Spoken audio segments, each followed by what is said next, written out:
한국인들은 멍청해서 단순 노동만 반복시켜야 합니다. 괜히 일본과 중국에서 교육시켜주고 경제적 지원을 했던 게 아니죠. 여러분도 한국인을 겪어보셨다면 제 말에 공감하실 겁니다. 여기 한 중국인 교수가 외국인 학생들을 향해 열변을 토해내고 있습니다. 중국인 교수는 현재 한국은 가난한 한국에서 태어난 한국 학생들에게 어차피 미래가 보장되지 않으니 중국 공장 단지로 강제 취업을 시켜 중국의 부흥을 유도해야 된다며 말도 안 되는 강의를 진행하고 있던 것인데요. 그런데 바로 그 순간 강의실 한쪽에서 날라오는 날카로운 외국인 학생의 질문에 중국 교수는 발언을 멈추고 부들부들 떨기 시작합니다. 대체 이곳 강의실에서는 무슨 일이 있었던 것일까요? 감동의 모든 것 애청자 여러분, 영상 시작 전 좋아요와 불우이웃을 위해 끝까지 시청 부탁드립니다. 안녕하세요. 저는 부산에서 고등학생들에게 일본어를 가르쳤던 나나코라고 합니다. 이제 막바지 졸업 시즌을 앞두고 있는 저는 최근 선생님으로 일하던 중 휴직을 신청하고 선진국 방식의 교육 방향을 연구하고 실험하는 교육학 박사 과정을 수강하고 있는데요. 특히나 저희 학교에는 한국인 교사들이 꽤나 많았는데 그 친구들에게서 들을 수 있었던 한국에서만 경험할 수 있는 뛰어난 학교. 수업 방식과 학교라는 시스템은 일본의 교육 시스템과 인프라가 어떤 방향으로 나아가야 하는지 선진국 교육의 이정표가 되어주기도 했습니다. 그런데 바로 어제 마지막 강의를 수강하던 저는 한 중국인 교수에 의해 이러한 목표를 모두 수정하고 말았는데요. 그날은 저희 대학원 교수님께서 다른 나라의 해외 출장 강의로 인해 자리를 비우신 날이었는데 뜬금없이 평소 전혀 볼 수 없었던 중국 교수님께서 직접 대리 강의를 진행하시더군요. 중국 교수님은 도쿄대학원 측의 요청으로 직접 뜻깊은 마지막 강의를 진행하러 왔다고 했지만 저를 포함한 강의실에 수많은 학생들은 당황할 수밖에 없었습니다. 그도 그럴 것이 중국인 교수님은 마지막 강의 주제였던 교육학 관련 강의를 완전히 벗어나 뜬금없이 현재 한국이라는 나라의 교육 실태를 확인하자는 말과 함께 한국의 미래를 위해서는 어차피 가난한 국가에서 태어난 한국인 학생들을 중국의 중노동 공장 단지로 취업시켜 중국을 도와야 된다는 주장을 이어나갔기 때문인데요. 중국 교수님께서는 현재 한국은 학교라는 시스템이 전혀 없는 것은 물론 한국인 학생들이 연필조차 구매할 수 없는 가난한 상황이라면 공부 자체가 의미가 없다고 했고 이들 모두를 중국의 1차 노동산업자로 취직시켜 중국의 이익이라도 꾀해야 된다는 굉장히 황당한 근거를 주장했습니다. 하지만 중국 교수님의 기괴한 발언이 이어질수록 강의실의 학생들 중 몇몇은 강의실을 나가버리는 강의 거부, 행동과 함께 야유 소리가 퍼져나가기 시작했는데요. 여러분은 한국이 얼마나 가난한 나라인지 알고 계신가요? 물론 오늘의 강의는 교육학과 강의이지만 현재 전 세계 교육 인프라 트렌드를 주도하고 있는 중국에게 있어서 한국이 매우 중요하기에 이 이야기를 안 할 수가 없네요. 아마도 많은 학생들이 지금까지 한국이 교육 선진국 인프라의 정점이다. 또는 공교육 시스템을 그대로 카피해야 하는 나라가 바로 한국이라며 안 되는 정보들을 교육받았을 것입니다. 하지만 너무나 놀라운 사실은 그들 중 누구도 한국의 학교가 얼마나 무너져 있는 시스템인지 전혀 모른다는 사실이죠. 아주 평범한 한국 학교의 예시를 보여드리겠습니다. 중국을 포함한 대부분의 평범한 선진국 국가의 학교라면 당연히 점심인 급식이 나오고 학생들을 위한 다양한 보조 수업 기구들이 무상으로 제공되죠. 하지만 한국은 전혀 아닙니다. 한국은 현재까지도 전 세계에서 가장 가난한 나머지 학생들의 교육에서 그 어떠한 물품과 음식도 제공하지 못하고 있는데요. 물론 바로 이 상황에서 그럼 한국의 급식은 뭐냐는 학생들이 있을 것입니다. 안타깝지만 그건 전부 하나의 쇼라고 할 수 있어요. 실제로 현재 한국은 평범한 일반인들도 한 달에 한 번 고기를 먹기 힘든 나라입니다. TV나 인터넷 매체에서 보이는 한국의 급식들은 전부 모형으로 만든 급식들을 사진 찍어서 올리는 것이 전부이죠. 어떤가요? 여러분들도 지금 진실을 알고 있는 중국 교수인 저로 인해 처음 알게 된 한국의 진실 아닌가요? 하지만 한국의 학교가 더욱 처참한 이유는 따로 있습니다. 그건 바로 학생들에게 교과서마저 지급하지 못해 가난한 한국의 학생들은 책상도 없이 흙바닥에서 공부하고 있다는 사실이죠. 그렇다면 과연 이러한 한국인 학생들이 10년, 20년 후 올바른 생산적 활동을 하고 있을까요? 중국의 유명한 교육학과 교수로서 저는 그것이 절대 불가능하다고 생각합니다. 그렇다면 우리는 여기서 생각의 전환을 해야 되죠.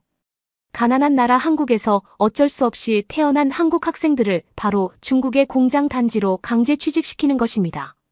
전 세계에서 가장 가난한 나라 한국에서 태어난 학생들이니 미래는 어차피 보장되지 않을 것이고 그곳에서 경제활동을 해봐야 월급 100만 원도 받지 못하는 후진국인의 삶을 살아나갈 것이 뻔하겠죠. 하지만 그들이 육체적 피로함을 감수하고 중국의 공장 단지에 취직한다면 속국인 한국과 중국 모두에게 윈윈인 정부 규제 전략이 탄생하게 됩니다. 현재 중국은 전 세계 디지털 산업을 주도하고 있기에 대부분 중국 청년층들이 보유한 이 기업에 취직하고 있고 이 때문에 중국의 1차 공장 단지인 시멘트나 화학 쪽 공장들은 늘 외국인 인부들이 부족하죠. 그리고 바로 이때 가난한 후진국 한국에서 태어난 한국 학생들을 중학교 졸업을 시키자마자 강제 취직시키는 것입니다. 법적으로 규제해 무조건 실행해야 되는 정부 규제이며 만약 이것이 현실화된다면 중국은 인부가 모자라지 않아서 좋고 한국 학생들은 한국에서 100만 원도 못 버는 취직 생활을 할 바에 중국에서 300만 원 이상의 고임금 월급을 받으며 부유한 국가, 중국인의 시민권을 획득할 수 있는 자격까지 가지게 되죠. 저는 바로 이러한 방법이 현재 새로운 신개념 교육 인프라의 최종 방법이라고 생각합니다. 하지만 여기 이곳의 교수님들과 학생들은 어째서인지 한국이 현재 전 세계에서 가장 부유하고 교육 인프라가 잘 갖춰져 있는 선진국이라며 그들의 수업 방식이나 급식을 전부 따라해야 된다는 헛소리를 주장하고 있는데요. 당신들이 알고 있는 모든 지식들은 한국 교육정부가 만들어낸 허상입니다. 주위를 한번 둘러보세요. 여기 한국인 학생들이 있습니까? 한 명도 없죠. 한국은 지금 비행기를 탈 돈조차 없는 가난한 나라예요. 자연스럽게 아이들을 지식적으로 가르쳐야 하는 학교라는 시스템마저 쓰레기 소굴로 전락하고 말았죠. 실제로 저는 한국의 학교라는 곳을 경험해 본 적이 있었는데 그곳은 말 그대로 학생들을 가르치는 장소가 아니라 난방도 되지 않는 동물의 소굴이나 다름이 없었습니다. 한국의 학교들은 겨울에 난방 시스템을 가동하지 못해 학생들을 추위에 굶기고 있고 국가 자체가 너무나 가난하다 보니 학교의 급식마저 감자와 고구마만 나오고 있죠. 그런데 외국의 TV 매체들이 한국의 급식을 경험했을 때는 어떤가요? 매우 맛있어 보이는 한식들이 색깔별로 차려지지만 안타깝게도 그것들은 모두 한국 교육정부가 지금 한국은 부유하고 학교 시스템도 선진국이에요. 라며 보여주기식을 위한 거짓 급식이라는 말이죠. 상식적으로 어떻게 중국보다 가난한 나라 한국이 급식에서 고기 반찬이 나올 수 있을까요? 저는 이러한 진실을 알고 있다 보니 가난한 나라 한국에서 태어난 불쌍한 한국인 학생들을 중국의 공장단지로 취업시켜야 된다는 묘수를 계획한 것입니다. 물론 지금껏 저와 같은 획기적인 방법을 제시한 교수들은 단 한 명도 없었겠죠. 하지만 제가 태어난 중국은 현재 미국도 뛰어넘은 선진국이자 부유국가입니다. 심지어 한국은 중국의 속국인데 한국으로 취업을 시켜준다고 하면 널쭉절을 하고 그것을 받아들여야 하는 것 아닐까요? 제 의견에 반박을 하고 싶다면 한국이 가난한 국가가 아니라는 사실을 증명해보세요. 제 말에 거짓은 단 하나도 없습니다. 난생 처음 저희 앞에 등장한 중국 교수님께서는 도저히 교수라고는 생각할 수 없는 기괴한 논리로 한국의 교육 시스템을 깎아내렸고 심지어는 한국인 학생들을 중국으로 강제 취업시켜야 된다며 한국인 학생들 또한 그것을 반길 것이라는 헛소리를 내뱉었는데요. 심지어 중국 교수님은 강의 중간마다 중국이 한국보다 부유하고 선진국 시스템을 갖추고 있는 나라라며 은근슬쩍 중국을 올려치기 하는 태도마저 보이셨고 이러한 중국 교수님의 모습에 강의실의 학생들은 저를 포함해 술렁거릴 수밖에 없었습니다. 그도 그럴 것이 현재 한국에서 볼 수 있는 학교라는 장소는 일반적인 교육의 장이라는 개념을 뛰어넘어 학생들에게 여가와 휴식, 심지어는 헬스 시설까지 제공하는 뛰어난 다목적 교육 시스템이나 다름이 없던 것은 물론 한국의 평범한 학교 급식 예산이 이미 미국 학교의 급식 10년치 예산을 뛰어넘어 버린 상태였기 때문이죠. 간단히 말해서 이미 한국은 미국조차 따라잡을 수 없는 학생 교육 시스템을 가지고 있던 상태라는 말이었고 이는 교육학과를 전공하는 저와 같은 학생들에게는 너무나 당연한 지식이나 다름없었습니다. 하지만 중국 교수님은 그것을 아는지 모르는지 계속해서 눈앞의 학생들에게 한국인 학생들을 중국에 취직시키면 당연히 좋아하겠죠 라며 은근슬쩍 동의까지 구하셨고, 이러한 중국 교수의 모습은 기괴한 괴물 그 자체였어요. 중국 교수의 황당한 주장에 강의실의 학생들은 욕설을 내뱉으며 강의실 밖으로 나가기 시작했고, 상황은 점점 과열되는 모습을 보였는데요. 그런데 바로 그때였습니다. 강의실 한쪽에 있던 한 학생이 자리에서 일어나 중국 교수에게 지금 당장 강의실을 나가달라며 조곤조곤한 말투로 역공격을 가했기 때문인데요. 외국인 학생은 중국 교수에게 정말 교수 자격증이 있는지, 그리고 도쿄대학원에서 대리강의 동의서를 받았는지 자료를 보여달라고 했고, 중국 교수의 한국 관련 주장들이 전부 거짓 정보에 불과한 주장들이라며 해당 발언들을 하나하나 꼬집으며 역광광 질문들을 던지기 시작했습니다. 그리고 역시나 외국인 학생의 반박 질문이 쏟아지자 중국 교수는 식은땀을 흘리며 말을 버벅거리는 모습을 보였는데요. 첫 번째로 교수님에게 질문이 있습니다. 교수님은 정말 이번 도쿄대학원에 교육학대리 강의를 신청한 교수님이 맞나요? 상식적인 선에서 한 분야의 교수라는 사람이 다른 나라의 단점만을 나열하며 깎아내리는 것은 있을 수 없는 일입니다. 심지어 교수님께서 발언하신 한국과 관련된 모든 것들은 한국에서 오랜 시간 지내왔던 제가 들었을 때에는 단 하나도 동의할 수 없는 기괴한 내용들 뿐이거든요. 아까 교수님께서는 한국의 학교가 학생들이 제대로 수업할 수 없는, 그러니까 기본적인 인프라마저 제공되지 않는 학교라고 하셨는데 맞을까요? 저는 실제로 한국 부산에 있는 한 고등학교에서 일본어 원어민 교사로 약 2년 정도 활동했던 학생입니다. 하지만 제가 제일 먼저 한국의 고등학교에 처음 도착하자마자 느꼈던 감정이 바로 한국의 학교 시스템은 독보적이라는 사실이었죠. 한국의 학교에서는 다른 나라들에서는 꿈도 꿀 수 없는 전자칠판과 잔디 운동장, 심지어 요즘은 학생들을 위해 디지털 수업을 편하게 들을 수 있는 전자교육 패드마저 무상으로 제공하고 있습니다. 그것들은 모두 삼성의 제품인데 단순한 금액으로만 계산하더라도 한 개에 40만 원을 쉽게 호가하는 그런 제품들이죠. 그리고 이러한 한국의 교육 시스템이 가능한 이유 자체가 한국이 부유한 선진국이기 때문입니다. 하지만 교수님께서는 아까부터 중국이 한국보다 부유하다는 주장과 함께 한국이 중국의 속국이니 그들은 자연스럽게 중국보다 못 사는 가난한 나라여야 된다는 이상한 주장을 하시더군요. 하지만 실제로 제가 조사한 데이터에 의하면 이것들은 모두 반대의 발언으로 볼 수 있습니다. 실제로 중국 교육부가 공개한 1년 예산 자료를 보면 중국에서 제일 부유한 수도 베이징조차도 한국의 부산 지역 교육비 예산에 밀리고 있어요. 단순 수치로만 계산하더라도 한국 학교의 1년 교육 예산비가 중국 베이징 학교의 20년 예산과 같은 수준이죠. 그렇다면 자연스럽게 한국과 중국의 국가경제력 차이는 약 20배 정도 차이가 난다는 추론적인 계산이 나오게 됩니다. 그리고 이러한 결과들은 단순한 교육 분야에서 뿐만 아니라 한국인들이 편리하게 이용하는 도시, 인프라 시스템과 평균 임금 국가가 제공하는 공공 시스템들 중 모든 인프라에서 차이가 나게 되죠. 자, 그렇다면 이미 이러한 사실만으로도 중국 교수님이 계속해서 주장하신 한국이 중국보다 가난한 나라라는 결론은 사라지게 됩니다. 그렇다면 과연 이러한 상황에서 미래가 창창하고 평균 예산이 더욱 높고 학교에서 질 높은 교육 수업을 받아오던 한국인 학생들이 굳이 가난한 나라인 중국의 공장으로 취직해야 할 이유가 있을까요? 그런데 교수님의 주장에서 매우 재미있는 사실을 발견할 수 있었습니다. 그건 바로 최근 10년 사이 중국에서 한국으로 조기 취업을 떠나는 중국인 학생들이 무려 300배 이상 늘었다는 데이터죠. 이것이 무엇을 말하는지 아시나요? 교수님께서 아까 주장하신 한국은 미래가 없으니 그곳의 젊은 학생들마저도 중국 공장단지에 취직시켜야 된다는 주장이 오히려 중국에서 일어나고 있는 처참한 현실이라는 말입니다. 실제로 현재 중국의 10대와 20대들은 지난 10년 사이 한국으로 일자리를 찾으러 가겠다는 비율이 1000%가량 상승했고, 이는 자연스럽게 중국 젊은이들의 부재로 국가 몰락 사태로 이어지고 말았죠. 즉, 지금의 중국은 젊은 중국인들에게 아무런 미래를 줄 수 없다는 말이며, 교수님의 주장과 다르게 지금 망한 후진국의 국가는 바로 중국이라는 사실입니다. 또한 교수님이 주장하신 급식에 대한 부분을 살펴볼까요? 이미 한국의 대부분 학교들은 이러한 급식 체계가 확립된 지 매우 오래되었으며 그들에게는 너무나 당연한 나머지 대단하다는 인식조차 없는 수준입니다.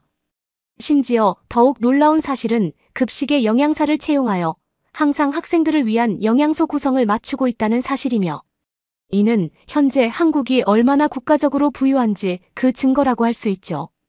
오히려 현재 중국에서는 이러한 급식 시스템이 사라진 지 오래입니다.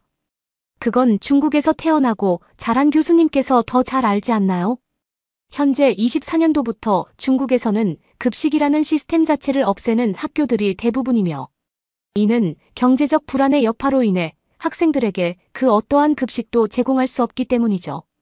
심지어 아직 급식 시스템을 유지하고 있는 중국의 학교 급식들을 살펴보면 한국처럼 영양사는 고사하고 그저 학생들에게 중국의 전통 음식이라며 소금에 절인 감자와 고구마만 제공하고 있습니다. 한창 성장기인 학생들을 위한 영양학적 구성은 전혀 살펴볼 수 없는데요.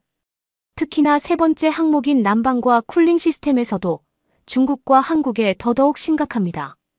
지금 한국에서는 거의 모든 교실에 시스템 에어컨이 설치되어 있어 더운 여름에는 에어컨이, 추운 겨울에는 따뜻한 히터가 자동으로 나오고 있는데요.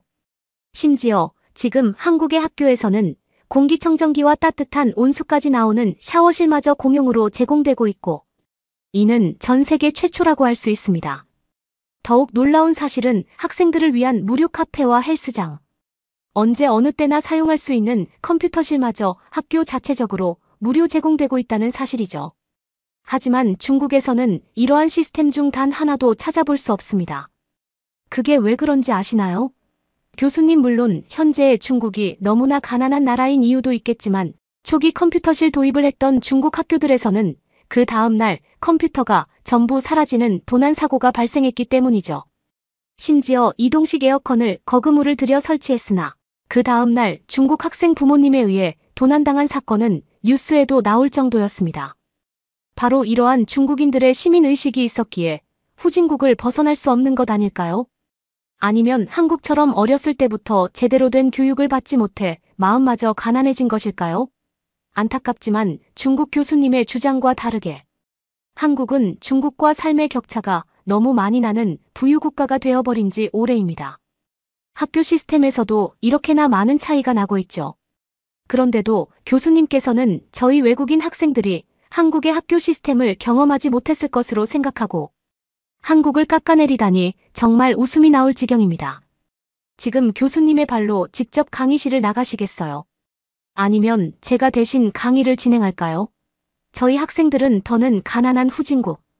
중국 교수님의 말을 들을 이유가 없을 것 같은데요.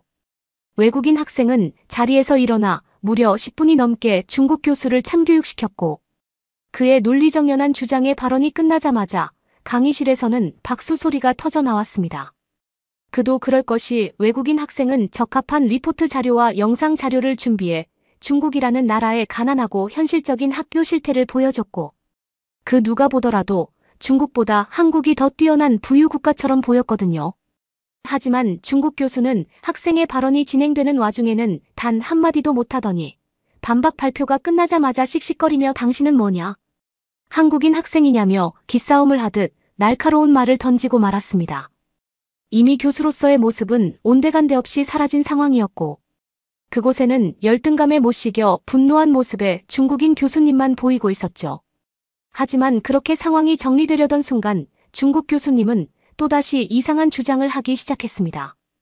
교수님께서는 반박 발언을 진행했던 외국인 학생에게 예로부터 한국은 중국의 모든 것을 따라하는 나라였기에 지금 한국이 보여주고 있는 학교의 모습도 중국을 그대로 따라한 것이라며 안 되는 주장을 내뱉었거든요.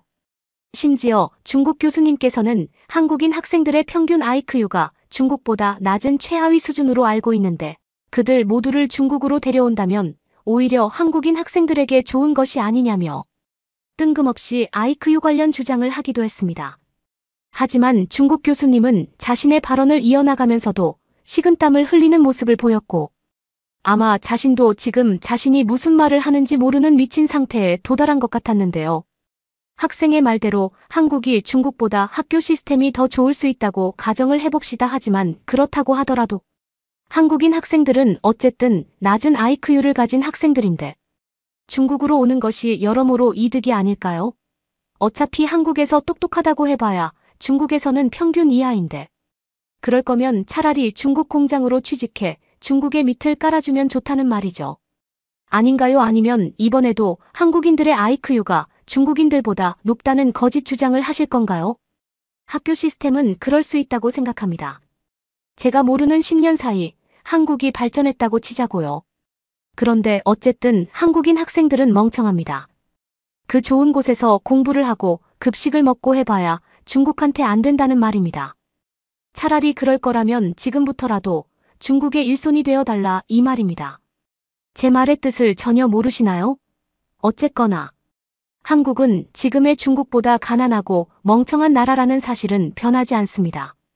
중국 교수는 최후의 발악인지 몸까지 덜덜 떨며 한국인들은 IQ가 낮으니 지금이라도 중국으로 취업을 해야 된다는 기괴한 발언을 다시 한번 내질렀고 이는 흡사궁지에 몰린 쥐의 꼴과 다름이 없었어요.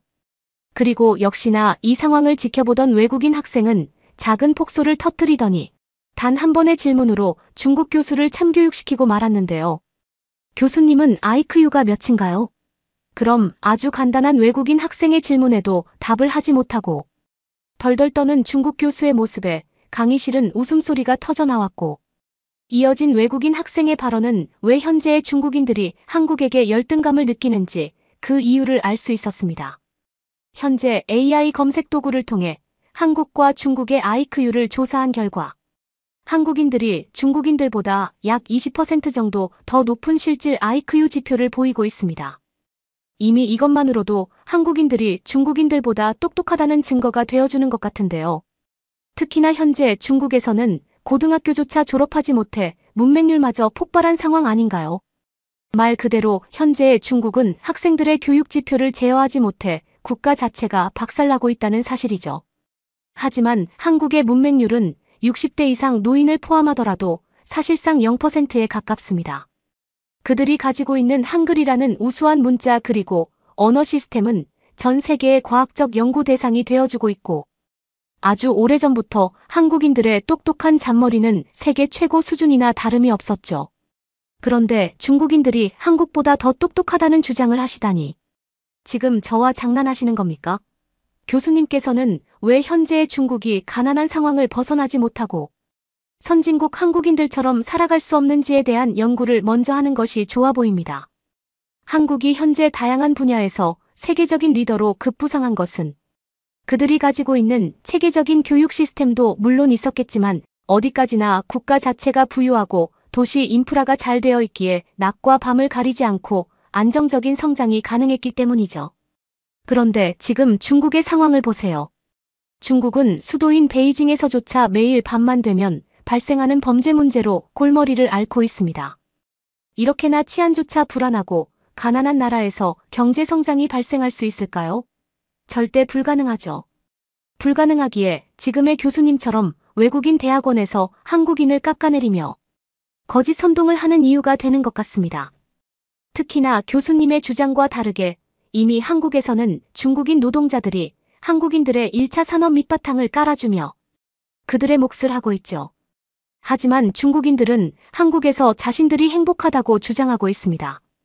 왜냐고요?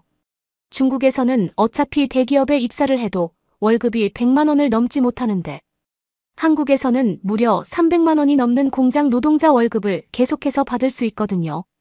하지만 중국인들은 이러한 감사함도 잠시 이미 한국에서 노동자의 신분으로 큰 국가적 문제를 발생시키고 있습니다. 그들은 한국의 길거리에서 한국인들을 향해 열등감을 드러내며 시비를 걸고 자신들이 부자라는 착각을 하고 있어요. 한국에서 돈을 벌어먹으며 살고 있지만 말이죠. 그러니까 중국인들이 전 세계의 민폐국가라는 사실입니다.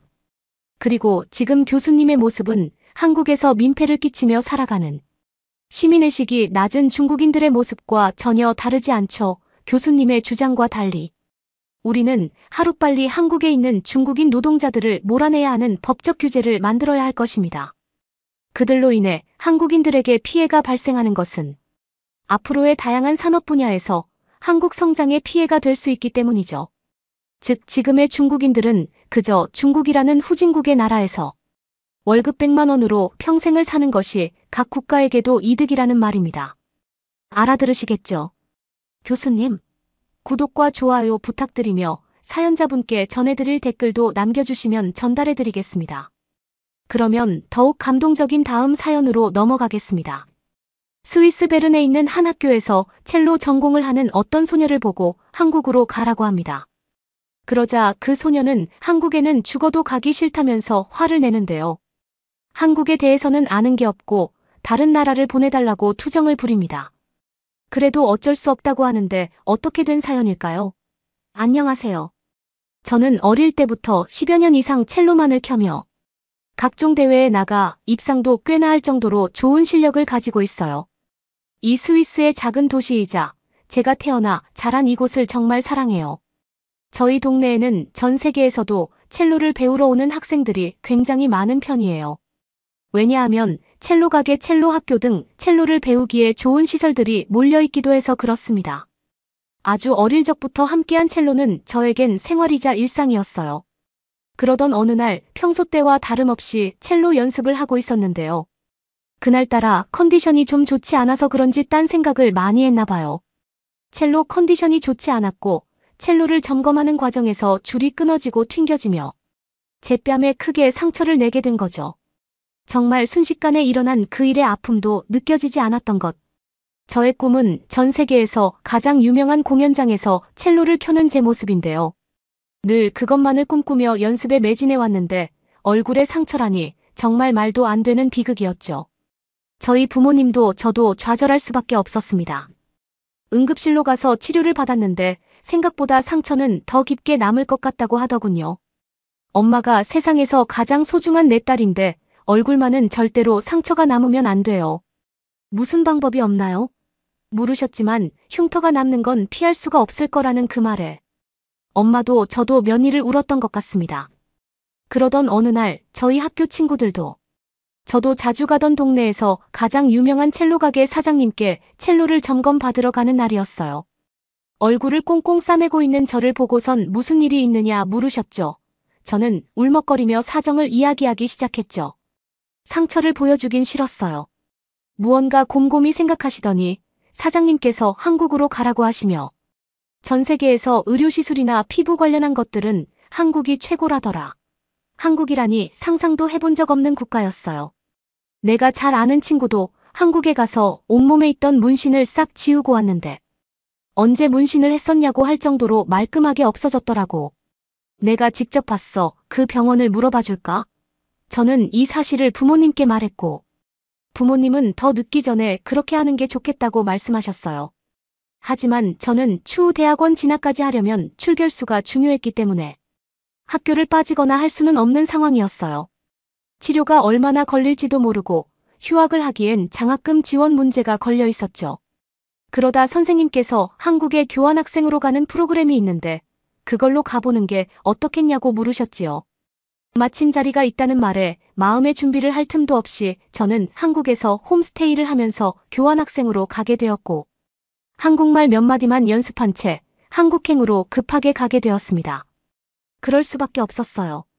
빨리 치료를 했어야 했거든요. 그렇게 우여곡절 끝에 한국행 비행기를 타게 되었습니다. 한국이라는 나라는 생각조차 해본 적 없었어요.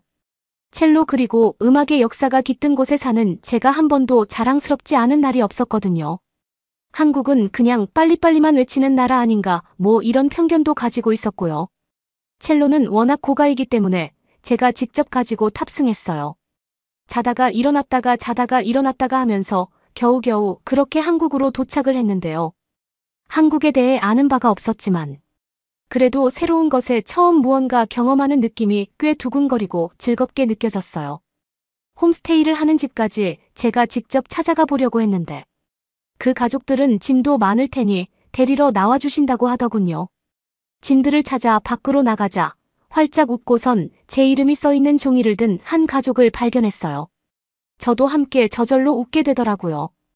홈스테이를 하는 집의 딸은 저와 동갑이었고 유나라는 이름이었어요. 그런 동갑내기와 함께 지낼 수 있다는 것에 신이 나기 시작했습니다. 도로 위를 달리며 마주친 한국의 모습은 생각보다 훨씬 멋있었어요. 건물들만 보던 저에겐 정말 신선한 충격이었죠. 뉴욕 같으면서도 홍콩 같으면서도 훨씬 깨끗한 거리와 건물들이 있었어요. 서울 쪽으로 더 들어가자 성과 같은 모습의 전통 건축물이 보였어요. 유나에게 물으니 그건 바로 남대문이라 불리는 옛날에 왕이 있던 성을 지키던 문 중에 하나라고 말해주었죠. 와, 이런 최신 건축물과 역사가 함께 나란히 있다니 특별한 느낌이 들었죠. 1시간 정도 걸렸을까요? 드디어 홈스테이를 하며 지낼 거라는 집 주차장으로 들어갔습니다. 그때 이상하다, 이 사람들 진짜 내 홈스테이 가족들이 맞아 문득 불안해졌습니다. 왜냐면 유럽에서 홈스테이 가족을 사칭하거나 여행객들을 대상으로 납치해서 벌어지는 각종 범죄들이 매번 뉴스를 장식하거든요. 저는 긴장을 하기 시작했어요.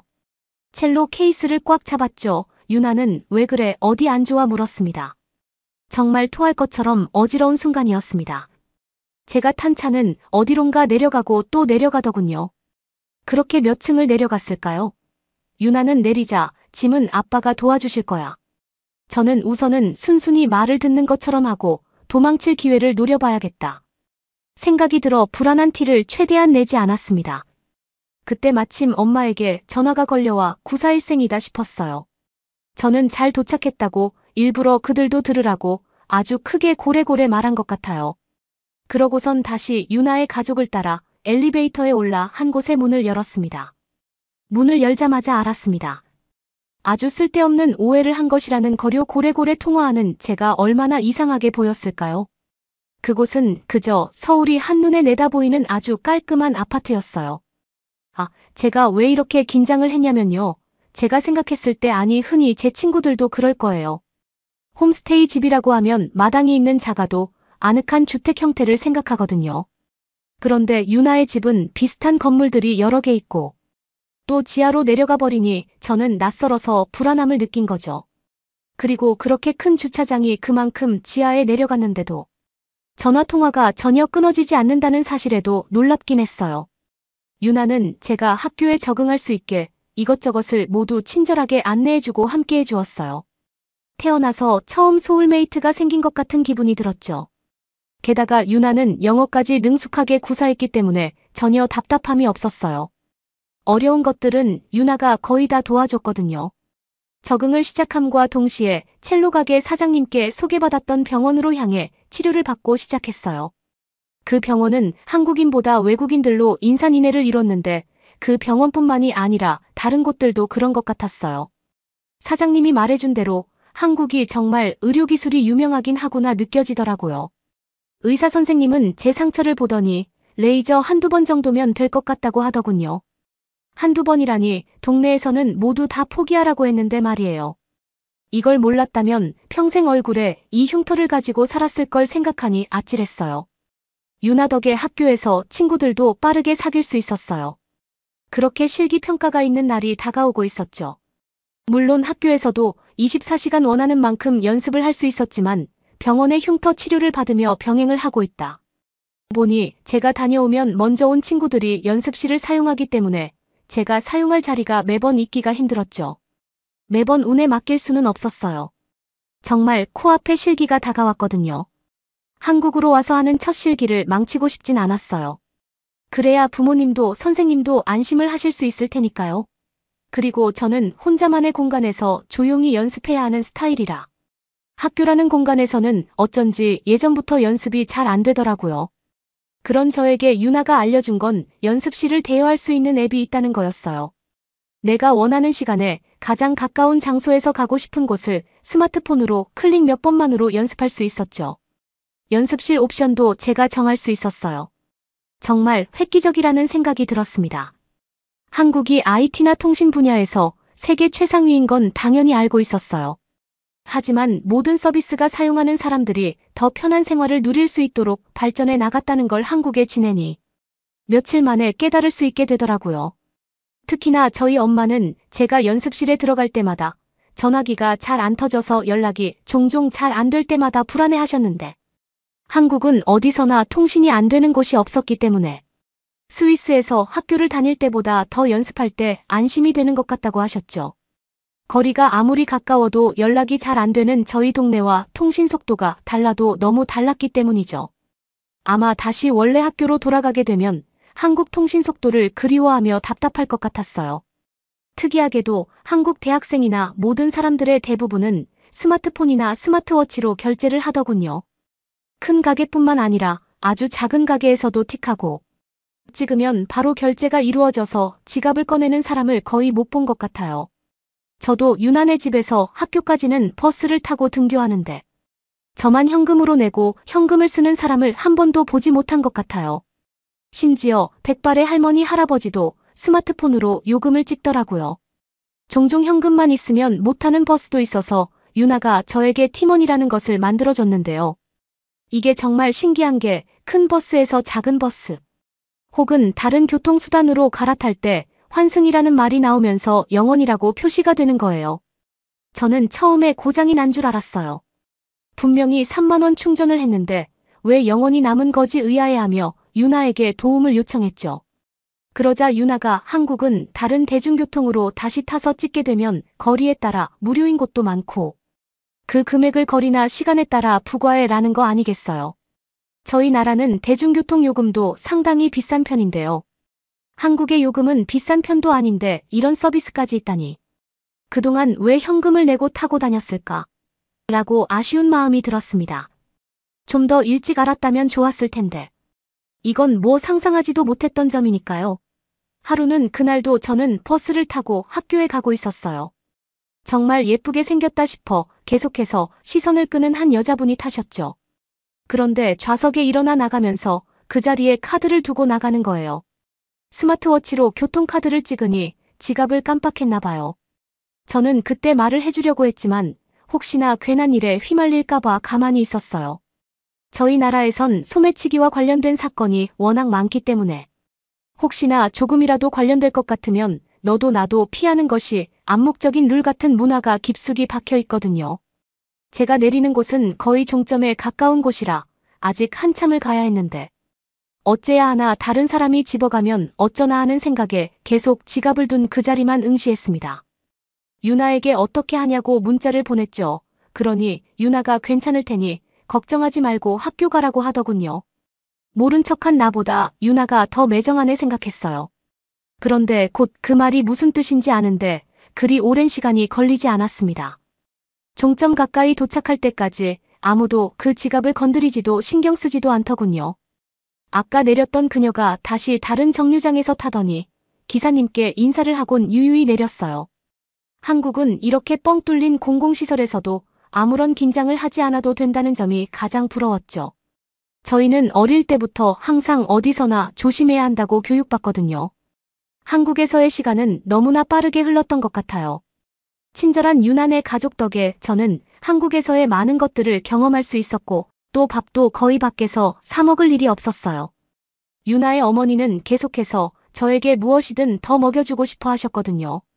저희 동네에도 홈스테이를 하러 오는 외국 학생들이 많은데 끼니나 간식을 먹을 때마다 금액이 부과된다고 들었기에 저는 금액을 오버해서 더 받으려고 그러나 했더니 금액은 이미 다 지불했다고 하더라고요. 정말 그냥 주시는 거였어요.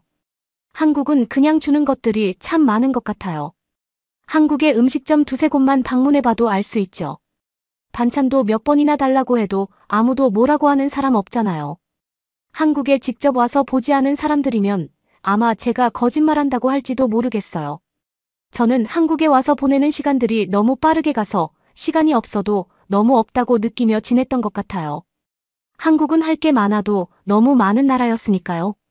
24시간 뭐든지 원하는 걸 할 수 있었죠. 저는 제 삶에서 시간이 없다고 생각이 든 게 처음이었어요. 왜냐면 저는 그동안 친구들과 밥을 먹고 첼로 연습만 하거나 시간이 나면 인터넷 게임 혹은 연주 영상을 찾아보는 게 일상의 대부분이었거든요. 친구들과 밤 늦은 시간까지 추억을 쌓을 수 있는 것들도 많았어요. 우리 동네에는 조금만 어둑해져도 모든 가게가 문을 닫는데 한국은 늘 반짝이는 도시였죠. 늦은 시간 연습을 할 때도 안전을 걱정하지 않아도 됐어요. 한 번도 경험해보지 못한 안정감을 느끼게 해준 나라였어요.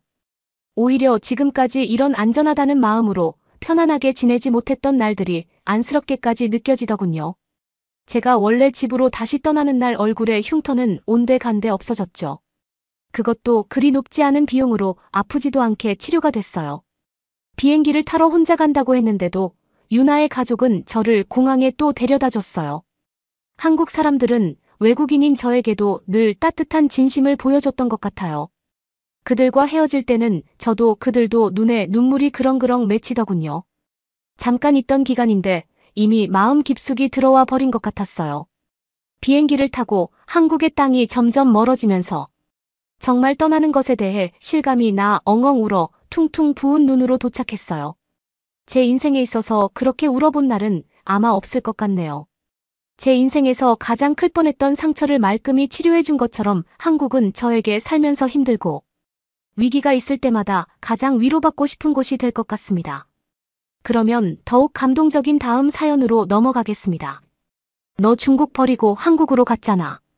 그러는 너도 중국 버리고 독일로 망명했잖아. 독일이랑 한국이랑 같니? 여기 중국인들이 미친 듯이 싸우고 있는데요. 공통점은 모두가 중국을 떠난 부자들이라는 것인데요. 도대체 무슨 일이 있기에 떠난 사람들끼리 싸움이 난 걸까요?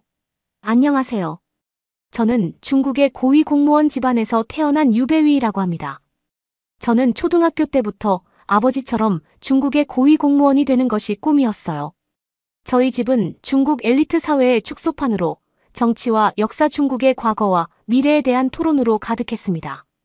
저는 중국의 미래 지도자를 배출한다는 자부심을 가진 학교에 다니며 최고 수준의 교육을 받았습니다. 저는 거의 중화 사상에 물들어 있었어요. 특히 중국의 우월성에 대한 믿음을 더욱 확고히 하는 과목인 역사와 정치학에서 두각을 나타냈습니다. 저는 어릴 때부터 가문의 명예와 국가의 이미지를 지키는 것이 중요하다는 것을 배웠어요. 조국에 대한 충성심이 깊었던 저희 아버지는 중국의 대의를 위해 필요한 희생에 대해 자주 이야기했습니다. 아버지는 저에게 조국에 대한 사명감과 자부심을 심어주었습니다. 저희 학교에서 한국은 중국의 속국의 일부로 역사 수업 시간에 종종 언급되었습니다.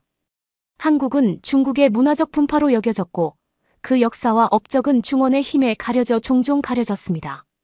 저 역시도 이 의견을 강력하게 지지하는 사람이었어요. 이런 상황은 제가 고등학생이 되면서부터 달라졌습니다. 아버지가 중국 고위 공무원이라는 것은 그만큼 상황 파악에 능숙한 사람이라는 것이기도 했어요. 아버지는 중국이 발전하기 힘들 것이라고 보았습니다. 그래서 저를 고등학교는 독일로 보냈어요. 저는 정말로 불만스러웠습니다. 항상 최고라고 생각했던 중국을 떠나야 했으니까요. 저는 독일에 있는 고등학교를 졸업하면 반드시 중국의 베이징대로 와야겠다는 굳은 믿음을 가지고 독일로 유학을 갔어요. 처음엔 정든 고국 땅에서 뿌리째 뽑혀 떠나야 한다는 사실에 분노했던 저는 독일 생활에 적응하는 데 어려움을 겪었습니다. 독일의 교육 시스템은 제가 익숙했던 것과는 극명한 대조를 이루었습니다. 저는 처음으로 중국의 서사 중심이 아닌 다른 역사관을 접하게 되었습니다. 교과서를 편 날의 놀라움을 잊을 수가 없어요. 역사는 어느 나라나 비슷해야 하는 건데 전혀 다른 사실들이 적혀 있었어요. 이러한 경험은 변화의 첫걸음이 되었습니다. 저는 국가적 자부심과 선전의 색채가 아닌 다른 시각으로 세상을 바라보기 시작했습니다. 아버지의 지위 때문에 오히려 저희 가정생활이 어려워지기 시작했어요. 아버지의 지위가 높아질수록 상사와 동료들의 감시와 압력은 더욱 심해졌습니다. 정치 환경은 권력 다툼과 음모로 가득 차 있었고 아버지는 종종 이러한 싸움의 중심에 서게 되었습니다. 가족은 점점 더 불안감을 느끼기 시작했고 자신들의 특권적인 삶이 불확실성과 잠재적 위험의 토대 위에 세워졌다는 사실을 깨닫기 시작했습니다. 이러한 긴장은 아버지가 정치 스캔들에 연루되어 가까스로 빠져나왔지만 가족에게 깊은 상처를 남긴 상황에서 절정에 달했습니다. 저희 집은 간신히 한국으로 도망을 왔습니다. 중국에 있는 대부분의 것들은 빼앗겼어요. 지금은 그렇게라도 도망칠 수 있어서 다행이라고 생각해요. 그쯤 저는 고등학교를 졸업할 때였고 독일 대학교의 등록금을 감당하기가 힘들었어요. 그래서 가족들이 있는 한국으로 가야겠다고 생각했습니다. 중국의 대학을 가기에는 전 너무 많은 것을 알고 있었어요. 또한 아버지를 배신한 중국으로 다시 가고 싶지 않은 것도 있었죠. 저는 외국인 전형으로 결국 연세대학교에서 동양사학과를 전공하게 되었습니다. 이건 제 인생에서 가장 중요한 결정이었다고 생각해요. 한국 학생들은 아주 똑똑하고 성실했거든요. 한국에서 역사를 공부하면서 저는 한 번도 생각해 본 적 없는 이야기와 관점에 눈을 뜨게 되었습니다. 중국의 영향력과는 무관한 수많은 동아시아의 나라들을 배웠어요. 독일에서도 아시아의 문화에 대해 배운 적이 있었지만 이건 차원이 달랐어요. 한국은 절대 중국의 문화권에 속하는 나라가 아니라는 걸 몇 년이나 지나서 배운 것이었어요. 학문적 지식이 아니라 저희 신념을 바꿔주었어요. 특히 한국에 대한 자신의 역사 이해가 왜곡되고 불완전하다는 사실을 깨달은 저는 중국이 가르치는 것들이 많이 잘못되었다는 것을 인지했습니다. 아마 제가 중국을 떠나지 못했다면 절대 알 수 없었겠죠. 저는 제가 자라온 고정관념과는 달리 활기차고 미래지향적이며 역사와 전통을 깊이 존중하는 사회를 발견했습니다. 이는 집단적 정체성과 국가 내러티브의 준수가 강조되던 중국에서의 경험과는 극명한 대조를 이뤘습니다. 제가 중국에 있을 때는 유튜브를 못하게 하는 것은 중국에 있는 플랫폼이 더 뛰어나서라고 배웠었는데요. 전혀 아니었어요. 이런 SNS를 못하게 하는 것이 중국 정부의 압박이라는 사실을 전 중국을 떠나서야 깨달을 수 있었습니다. 저는 중국 소셜미디어 플랫폼에서 토론과 논쟁에 참여하기 시작했습니다. 중국의 역사 서술과 현 정책에 대해 비판적인 제 글은 관심을 끌었고 매일같이 저의 견해에 동의하지 않는 사람들로부터 괴롭힘을 당하기도 했습니다. 괴롭힘만 당하는 것은 그러려니 할 수 있었어요. 저는 그 홈페이지에서 아이디가 삭제되고 매일 검열당했어요. 저는 한국 사람들이 따뜻하고 친절하며 문화유산에 대한 자부심을 가지고 있다는 것을 알게 되었습니다. 한국인의 친절함과 존중과 예의에 대한 사회적 강조는 놀라웠습니다. 이러한 경험은 제가 배웠던 한국인은 중국인에 대해 복종적이고 문화적으로 열등하다는 고정관념과는 완전히 대조적이었습니다. 표현의 자유와 활발한 시민 참여는 저희 눈을 번쩍 뜨이게 했습니다. 중국에서는 엄격하게 제한되는 자유인 정부를 공개적으로 비판하고 평화적인 시위에 참여하고 활발한 정치 토론에 참여하는 사람들을 보았습니다. 저는 중국이 열리지 않는 이상 중국의 발전이 힘들 것이라고 생각했어요. 어느 날 저는 강의실에 앉아 강의실 정면에 대형 스크린에 시선을 고정하고 있는데 교수님이 지난 수십 년간 아시아 여러 국가의 GDP 성장률을 보여주는 그래프를 띄우고 있었습니다. 한국과 중국을 나타내는 선이 저희 시선을 사로잡았습니다. 중국 경제가 세계에서 가장 큰 나라 중 하나라는 것은 알고 있었지만 중국에 비해 국토 면적과 인구가 작은 한국 경제가 얼마나 놀랍게 성장했는지 알 수 있었습니다. 중국에서는 언제나 한국은 내리막길만 걷는 나라라고 배웠어요. 무조건 중국이 몇 년 내에 따라잡을 것이라고 했죠. 중국에서 공부를 할 때는 한국은 정말 발전할 수 없는 나라였는데 이미 발전했고 중국보다 앞서 있는 나라라는 것을 알 수 있었어요. 교수는 중국의 GDP는 방대한 인구와 자원을 반영하여 절대적인 규모에서 훨씬 더 크지만 한국의 경제 성장 스토리는 급속한 산업화와 기술 발전으로 주목할 만하다고 설명합니다. 왜냐면 1인당 GDP로 나누는 순간부터는 급격한 차이가 벌어지기 시작했거든요. 저는 중국이 변해야 한다고 매일같이 생각했지만 제가 할 수 있는 것은 없었어요. 저라도 변해서 다행이죠. 중국의 많은 학생들이 유튜브나 인스타그램 같은 SNS를 몰래 하는 것으로 알고 있는데 하루빨리 정신을 차렸으면 좋겠어요. 하지만 쉽지 않겠죠. 이런 영상들마저 중국이 다 검열하고 있을 테니까요. 저는 제가 엄청난 편견에 휩싸인 학생이라는 것을 깨달았어요. 이후에도 항상 제 생각을 점검하게 되었습니다. 중국에서는 우리가 흔히 줄서기 또는 새치기라고 부르는 행태에 익숙해져 있었습니다. 버스 정류장이나 기차역 심지어 슈퍼마켓에서도 사람들이 앞쪽으로 밀고 나가는 모습은 번잡한 도시에서 흔히 볼 수 있는 광경이었죠. 처음에는 바쁜 일상의 일부라고 생각해서 대수롭지 않게 여겼습니다. 오죽하면 이걸 문화라고 말하는 사람도 있었어요. 문화는 내 자식들에게 주고 싶은 게 문화지 이걸 어떻게 문화라고 말할 수 있겠어요. 심지어 중국에서는 관광지에서도 가이드들이 먼저 꼭 새치기를 하라고 알려줄 정도예요. 아이를 가진 부모들도 아이 앞에서 당연하게 새치기를 하고 그 자식이 커도 또 새치기를 해요. 이렇게 전달이 된다고 생각하면 문화라고 할 수도 있겠네요. 정말 부끄러워요. 하지만 한국에서 저는 다른 장면을 마주했습니다. 서울의 한 버스 정류장에 줄을 섰던 기억이 납니다. 바쁜 날이라 줄이 꽤 길게 늘어져 있었습니다. 시장에서와 마찬가지로 버스를 타기 위해 늘 그렇듯 혼잡할 거라 예상하며 마음을 다잡았습니다. 하지만 놀랍게도 주변 사람들은 모두 차분하게 줄을 서서 차례를 기다리고 있었습니다. 밀치거나 줄을 자르지 않고 모두가 서로의 공간과 차례를 존중하며 질서정연하게 줄을 섰습니다. 단순히 줄을 서는 행위가 아니라 존중과 질서에 대한 폭넓은 문화적 태도를 반영하는 것이었기 때문입니다. 한국에서는 모든 계층의 사람들이 사회적 에티켓을 집단적으로 이해하고 준수하는 것처럼 보였고, 이는 각계각층의 사람들이 존중하는 것이었습니다. 생각해보니까 한국에 와서는 공공질서 때문에 스트레스를 받은 적이 없었어요. 이러한 질서에 대한 존중은 버스 정류장을 넘어 상점 관광지, 심지어 북적이는 식품시장 등 공공생활의 다른 영역으로까지 확장되었습니다. 또한 학교에서 토론을 할 때도 저는 타인의 의견을 존중하는 법을 배울 수 있었어요. 중국에서 토론을 할 때는 다들 목소리가 커지고 일단 내 의견을 가장 먼저 소리 지르곤 했었는데요. 한국에서는 저희 목소리가 타인에게 어떻게 들릴지를 항상 신경 쓰게 되었어요. 제 목소리나 성조가 남들보다 높은 톤을 가지고 있었거든요. 이 목소리를 신경 쓴 결과 저는 다른 사람들을 설득할 때도 조금 더 논리적으로 설득할 수 있었어요. 목소리가 큰 게 이기는 게 아니라는 사실을 알았거든요. 중국과 한국의 투표 제도의 차이점을 처음 알게 된 순간이 떠오릅니다. 이 발견은 저에게 깊은 영향을 미쳤고 한국의 민주적 절차에 대한 존경심을 갖게 했습니다. 제가 자란 중국의 투표 개념은 한국에서 경험한 투표 개념과 크게 다릅니다. 중국의 정치체제는 공산당 지도부 중심으로 구성되어 있기 때문에 일반 대중은 국가 지도자를 선출하는 민주적 선거 과정에 참여하지 않습니다. 중국에서는 국가 지도자를 선출할 때 1인 1표라는 개념이 통용되지 않습니다. 대신 주요 결정과 지도자 임명은 당 구조 내에서 이루어집니다.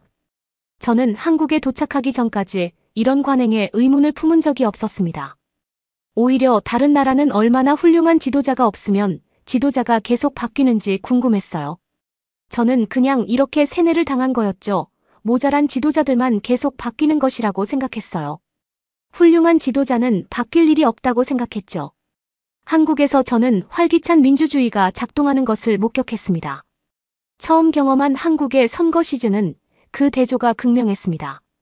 전체적인 분위기는 시민의 의무감과 참여의식으로 가득 차 있었습니다. 시민들은 적극적으로 정치 토론에 참여했고 공개적으로 토론회가 열렸으며 모든 연령대의 사람들이 선거 과정에 깊이 관여하는 것처럼 보였습니다. 가장 인상 깊었던 것은 평범한 한국 시민들이 투표권을 통해 느낀 권한의식이었습니다. 국민들은 자신들의 지도자를 선택하고 국가의 방향에 영향을 미칠 수 있는 힘을 가지고 있었습니다. 투표 과정은 투명하게 진행되었고 각 후보와 후보의 정책에 대한 명확한 정보가 제공되었습니다. 이러한 개방성은 중국에서 익숙했던 것과는 매우 달랐고 신선했습니다. 저는 이 민주적인 과정을 지켜보면서 놀라움과 감탄이 교차했던 기억이 납니다. 국민들 사이에서 국가의 미래를 스스로 결정할 수 있다는 자부심이 느껴졌는데 이런 감정은 저에게 새로운 것이었습니다. 이날 한국으로 이민 오기를 잘했다는 생각을 했어요. 저도 하루빨리 한국 사람이 되어 한 표를 행사하고 싶었습니다. 이러한 깨달음은 두 나라의 정치적 자유와 시민 참여의 차이에 대해 다시 한번 생각하게 했습니다. 사회에서 개인의 역할이 얼마나 중요한지, 그리고 투표가 국가의 진로를 결정하는데 얼마나 강력한 도구인지 깨닫게 되었습니다. 저는 한국 시민들이 자신의 의견을 말하고 정부에 대해 선택할 수 있는 능력이 부러웠습니다. 그것은 제가 이전에 경험하지 못했던 권한 부여의 한 형태였습니다. 이러한 한국 사회의 모습은 저에게 깊은 감명을 주었고 한국과 그 가치에 대한 존경심이 커졌습니다. 사실 시민의식으로도 할 말이 많았어요. 중국에서 한때 유행했던 바지가 있는데요. 아이들의 엉덩이를 드러내는 바지였어요. 길거리 아무 데서나 대소변을 볼 수 있도록 만들어진 바지였죠. 한국에서 이런 걸 상상이나 할 수 있겠어요. 그리고 길거리 아무 데서나 대소변을 볼 수 있다라는 건 위생 상태나 시민의식이 얼마나 차이가 나는 건지 아마 중국을 가보시면 알 거예요. 새치기가 문화일 정도니까요. 저는 중국에 대한 충성심을 놀라울 정도로 빠르게 잃었습니다. 한국의 역사와 문화에 대해 더 많이 배울수록 저는 중국 정부가 한국을 비롯한 주변국과의 관계를 묘사하는 방식에 의문을 품게 되었습니다.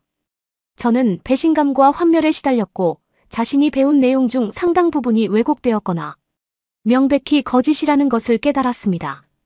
아마 이 영상을 보시고 중국에서도 살고 한국에서도 살아본 사람들이 있다면 모두가 공감을 하실 거예요. 한국에 엄청나게 많은 사람들이 살고 있잖아요. 그런데 그 사람들이 중국으로 다시 돌아가지 않고 계속 한국에 있는 이유가 뭐겠어요? 본인들은 아니라고 계속해서 주장하지만 한국이 살기 좋다는 걸 본인들도 알고 있으니까요. 하지만 그 사람들도 위험한 게 있어요. 저는 역사를 공부하게 되면서 중국이 얼마나 독단적인 체제를 가지고 있는지 깨달을 수 있었지만 어렸을 때부터 중국의 사상에 빠진 사람들은 이걸 받아들이기 힘들 거예요. 자기네들이 평생 가져온 신념을 버려야 하는 일이니까요. 저는 이 사람들이 변해야 한다고 생각해요. 객관적으로도 한국이 더 살기 좋다는 것, 시민의식이 더 높다는 것은 본인들도 알고 있는 사실이니까요. 다만 인정하기가 싫을 뿐인 거죠. 단순히 경제력만 차이가 나는 게 아니라는 것을 모두 다 알고 있어요. 아버지는 저보다도 더 중국의 시스템에 반성하고 잘못됐다고 생각하고 살고 계세요. 부끄럽지만 그 체제 아래서 혜택을 누리기도 했던 거니까요. 지금 중국에서 부를 누리고 있는 사람들도 솔직히 언제 어떻게 될지 몰라요. 내일이면 본인의 모든 흔적이 사라질 수도 있죠. 한국 사람들도 중국 여배우가 사라지는 거 많이 봤었잖아요. 중국에서는 그게 놀라운 일이 아니라는 거죠. 심지어 중국은 연예인들이 머리색도 화려하게 염색하면 안 돼요. 밝은색 염색이나 탈색은 남자가 여자 같아 보이는 거라서 질서가 무너진다고 생각하거든요. 그런데 진정한 질서는 시민의식에서 나오는 건데 말이에요. 머리색이나 피어싱을 한다고 질서가 무너지나요? 정말 이해할 수가 없는 부분이에요.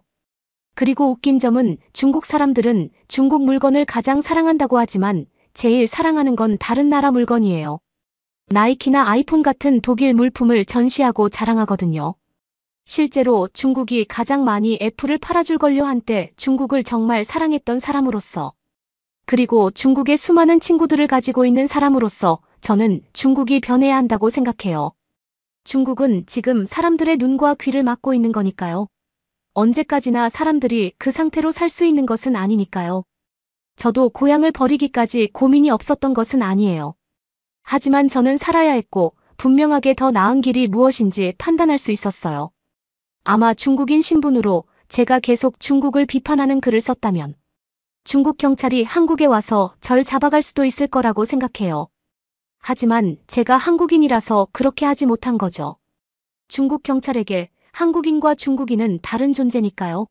저는 지금은 대학을 졸업하고 한국의 기업에 취직해서 일을 하고 있어요. 중국어를 할 줄 알아서 중국 영업팀에서 일하고 있죠.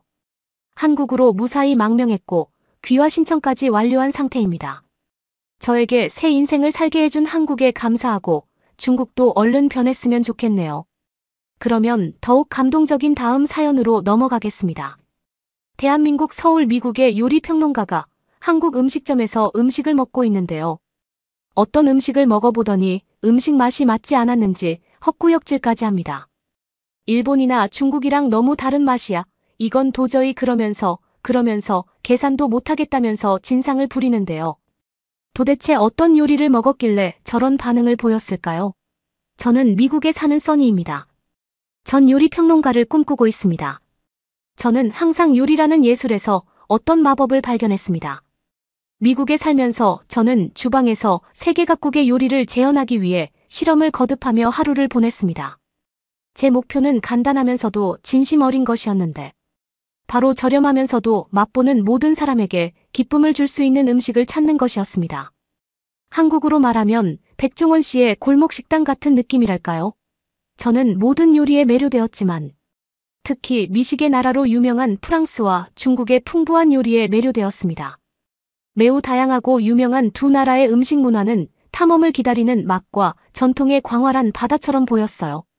저는 예전에 프랑스를 방문하여 프랑스 요리의 섬세한 맛과 정교한 기술에 푹 빠져본 적이 있습니다. 그 경험은 저에게 더 많은 것을 갈망하게 만들었고, 세계의 다양한 요리 풍경에 더 깊이 빠져들고 싶다는 열망을 갖게 했습니다. 이러한 열정에 힘입어 아르바이트로 번 돈을 1년 넘게 저축했습니다. 단순히 돈을 모으기 위한 것이 아니라 전 세계를 여행하며 수많은 맛을 직접 경험하고 싶다는 꿈을 이루기 위한 것이었죠. 저는 제가 접하는 각 요리의 정수를 맛보고 배우고 이해하고 싶었습니다. 그래서 설렘과 약간의 두려움으로 가득 찬 마음으로 요리 여행을 떠났고 가장 먼저 중국으로 눈을 돌렸습니다. 중국 요리의 대담한 맛방대한 지역적 다양성 고대 요리 전통 등 중국 요리에 대해 많이 듣고 읽었습니다. 복잡한 맛과 재료의 단순함 사이에서 춤을 추는 것 같은 요리라고 들었습니다. 미국에서 먹어보았을 때도 정말 맛있었던 음식들이 많았었고요. 비행기가 중국의 광활한 대지 속으로 내려오자 흥분과 긴장감이 뒤섞인 기분이 저를 덮쳤습니다. 저는 그렇게 중국의 수도인 베이징에 도착했습니다. 음식이 단순한 생계 수단이 아니라 문화예술의 표현인 세계에 발을 들여놓으려는 순간이었죠. 베이징의 거리는 활기찬 에너지와 매혹적인 길거리 음식의 향기로 저를 맞이했습니다. 도시는 일상의 분주함으로 활기가 넘쳤고 구석구석 새로운 미식의 모험을 선사하는 것 같았습니다. 베이징의 비행기에서 내리자마자 도시의 활기찬 에너지가 저를 감쌌습니다. 거리에는 상인들의 호객행위 소리와 맛있는 길거리 음식 냄새가 진동하며 활기가 넘쳤습니다. 배낭을 어깨에 메고 중국의 미식 중심지로 뛰어든다는 생각에 가슴이 벅차오르는 것을 느꼈습니다. 첫 번째 방문지는 쿵파오 치킨으로 유명한 골목에 숨어있는 작고 번화한 식당이었습니다. 처음 한 입 베어 물었을 때 맛의 폭발이 강렬했습니다. 닭고기는 부드러웠고 땅콩은 만족스러운 바삭함을 더했으며 고추는 불처럼 화끈한 매운맛을 선사해 깜짝 놀랐어요. 향신료의 대담함과 풍성한 맛은 미국에서 맛본 그 어떤 음식과도 비교할 수 없는 것이었습니다. 더 많은 것을 탐험하고 싶었던 저는 좁은 거리를 돌아다니며 다양한 길거리 음식 노점에 들렀습니다. 각각의 음식은 역사와 전통이 어우러져 저마다의 이야기를 담고 있는 것 같았습니다. 김이 모락모락 나는 만두부터 지글지글 구워지는 양고기 꼬치까지 그 종류가 놀라웠습니다. 하지만 이 음식들을 맛보면서 저는 기름을 많이 사용하고 향신료가 너무 많이 들어가서 힘들다는 것을 알게 되었습니다. 특히 사천 요리는 도전 과제였습니다. 사천식 후추의 매운맛은 저에게 완전히 새로운 것이었고 흥미롭기도 하고 압도적이기도 했습니다. 하지만 저에게는 맞지 않았습니다. 그리고 이런 걸 미국인과 전 세계인들이 과연 먹을 수 있을까요? 제가 원하는 음식은 아니었습니다. 그럼에도 불구하고 저는 이 경험을 받아들이기로 결심했습니다. 현지 국수 가게에 앉아 셰프가 제 눈앞에서 능숙하게 국수를 뽑는 모습을 지켜보던 기억이 납니다. 그 요리는 단순하면서도 풍미가 있었고 오랜 세월의 요리 전통이 느껴지는 깊이가 있었죠. 이런 순간은 제가 왜 이 여정을 시작했는지, 즉 서양에서 유명한 요리를 넘어 요리의 진정한 핵심을 경험하기 위해 이 여정을 시작했는지 느끼게 해주었습니다. 하지만 중국에서의 생활이 길어질수록 뭔가 다른 것을 갈망하는 제 자신을 발견했습니다. 처음에는 흥미로웠지만 요리의 풍성함이 제 입맛에는 너무 강렬하게 느껴지기 시작했죠. 저는 제가 먹어본 중국 요리의 무거운 맛과는 대조적인 신선함과 섬세함을 갈망했습니다. 이 깨달음은 제 여정을 다시 생각하게 했습니다. 제 제한된 미각으로 세계 각국의 요리를 너무 성급하게 판단한 것은 아닌지 의문이 들기 시작했습니다. 내가 정말 이 문화들을 경험하고 있는 걸까? 아니면 표면만 훑어보고 있는 걸까? 일본으로 향하는 다음 비행기에 몸을 싣는 동안 이런 생각들이 머릿속을 맴돌았고, 일본에서는 어떤 요리의 모험이 기다리고 있을지 희망적이면서도 불확실했습니다. 일본에서는 제가 추구하는 섬세함과 정확성이 일본 요리의 핵심이라는 것을 곧 알게 될 것입니다. 하지만 중국을 떠나면서 저는 감탄과 안도감이 뒤섞인 감정을 느끼지 않을 수 없었습니다. 풍부한 요리 유산과 중국 요리를 정의하는 대담한 맛에 대한 감탄과 제 여행이 새로운 맛과 경험으로 저를 이끌었다는 안도감이 교차했습니다. 중국에서의 시간은 요리에 대한 용기와 제 미각의 한계에 대한 교훈을 모두 얻었습니다. 예상치 못한 방식으로 저에게 도전과 흥미를 주었던 중국과의 작별은 씁쓸했습니다. 비행기가 이륙하면서 저는 빛과 생명의 모자이크로 이루어진 거대한 도시를 내려다보면서 이것이 제 요리 여행의 시작에 불과하다는 것을 깨달았습니다. 비행기가 도쿄에 내리자 설렘과 걱정이 뒤섞인 기분이 들었습니다. 일본은 섬세하고 정교한 요리 예술로 유명한 나라였거든요. 중국에서의 경험을 통해 새로운 요리에 열린 마음으로 접근하는 법을 배웠기 때문에 일본이 제공하는 모든 것을 받아들일 준비가 되어 있었습니다. 일본 요리를 처음 접한 것은 도쿄 중심부에 있는 전통 스시 레스토랑에서였어요.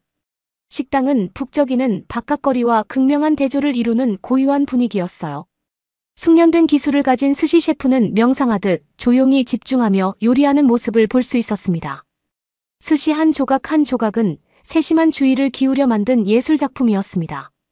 한 입 베어 물면 쌀과 생선 와사비 향이 조화롭게 어우러져 미묘하면서도 깊은 풍미를 느낄 수 있었습니다.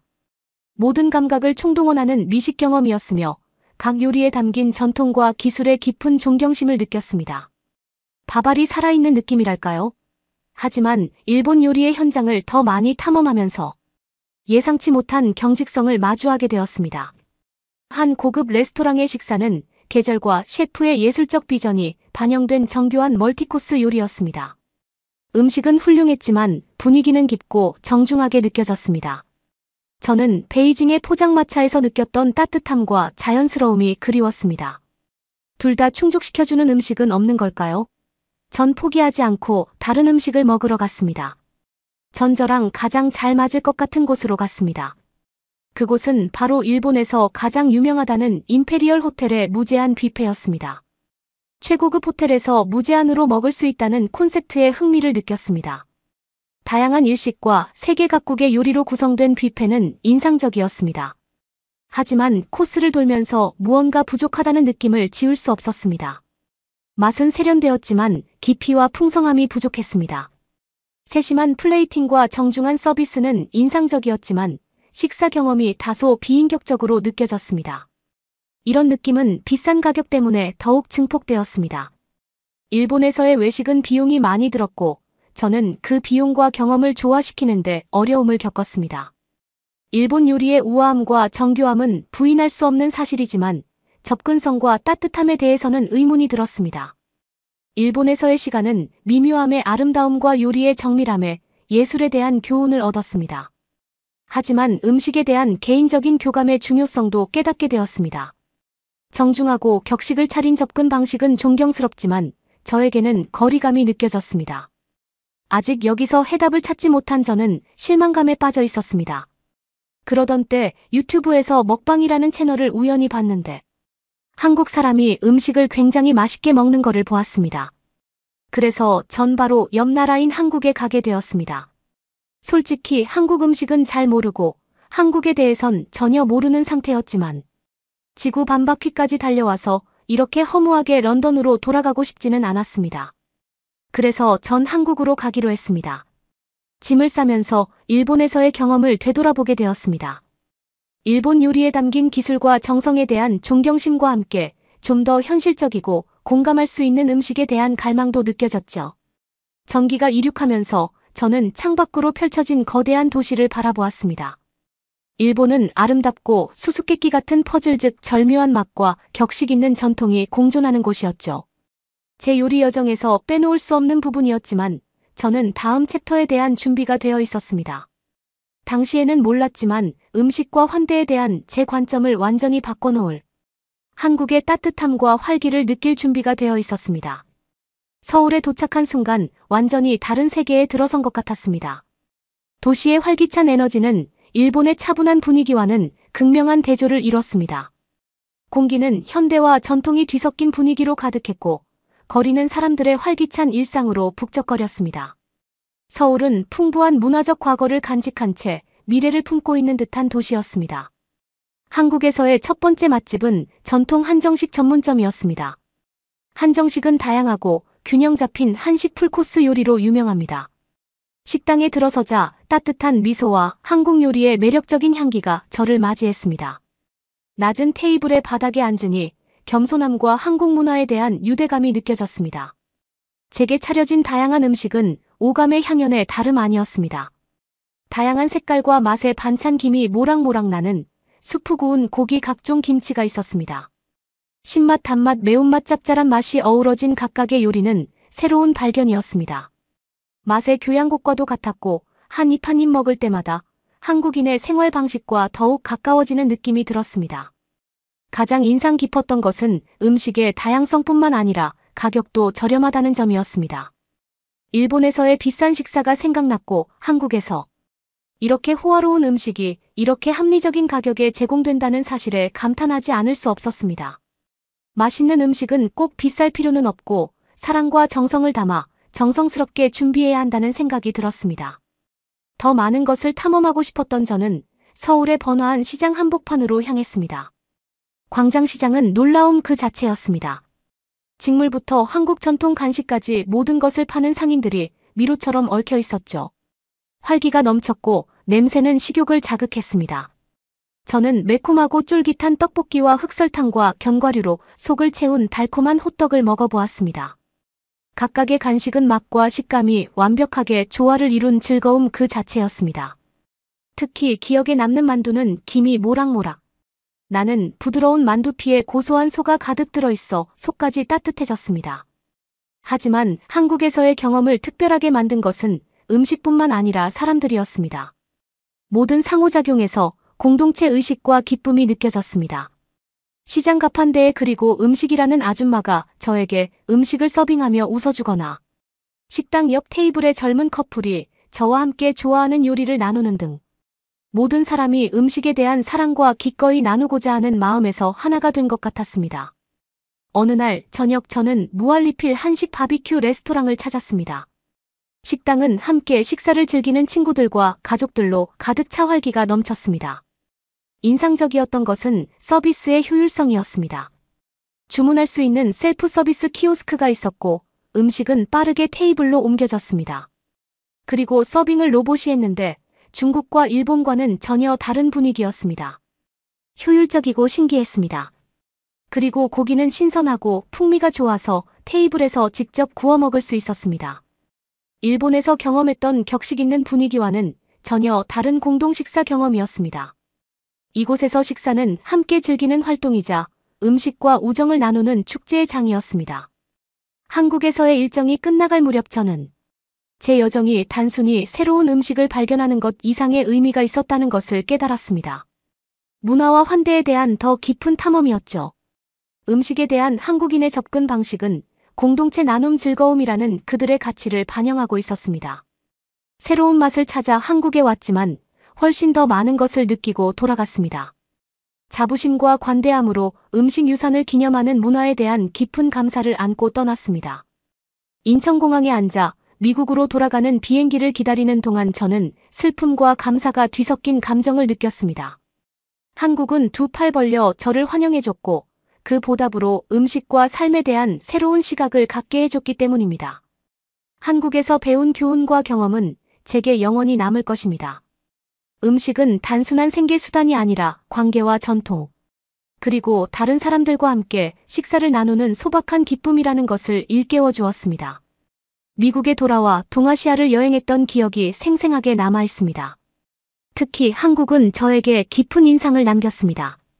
맛있는 음식뿐만 아니라 식사 문화 전체가 저를 사로잡았죠. 북적이는 시장, 활기찬 길거리 음식, 따뜻하고 매력적인 레스토랑의 분위기를 자주 떠올리게 되었습니다. 특히 눈에 띄었던 한 가지는 한국의 고급 음식을 저렴하게 즐길 수 있다는 점이었습니다. 좋은 음식은 비싸다는 제 선입견에 도전장을 내밀었습니다. 맛있고 건강에 좋은 음식이 꼭 비싼 가격표를 달고 나올 필요는 없다는 것을 깨달았죠. 이 깨달음은 모든 사람이 좋은 음식을 접할 수 있어야 한다는 제 철학과 완벽하게 일치하는 것이었습니다. 이에 영감을 받아 저는 새로운 시각으로 고향의 음식 현장을 탐험하기 시작했습니다. 한국에서 즐겨 먹던 음식과 현지에서 맛볼 수 있는 음식의 가격과 접근성이 극명하게 대비되는 것을 발견했습니다. 이를 통해 음식 문화의 격차와 사회적 요인이 우리의 식사 경험에 어떤 영향을 미치는지 깊이 생각하게 되었습니다. 이러한 새로운 이해를 바탕으로 저는 제 주방에서 실험을 시작했습니다. 제 목표는 현지에서 구할 수 있는 저렴한 식재료를 사용해 제가 사랑했던 한식 요리를 재현하는 것이었습니다. 큰 돈을 들이지 않고도 맛있고 영양가 높은 식사를 만들 수 있다는 것을 제 자신과 다른 사람들에게 증명하고 싶었습니다. 이렇게 만든 요리를 친구 및 가족과 공유하기 시작했는데 그 맛과 저렴한 가격에 놀라움과 기쁨을 감추지 못했습니다.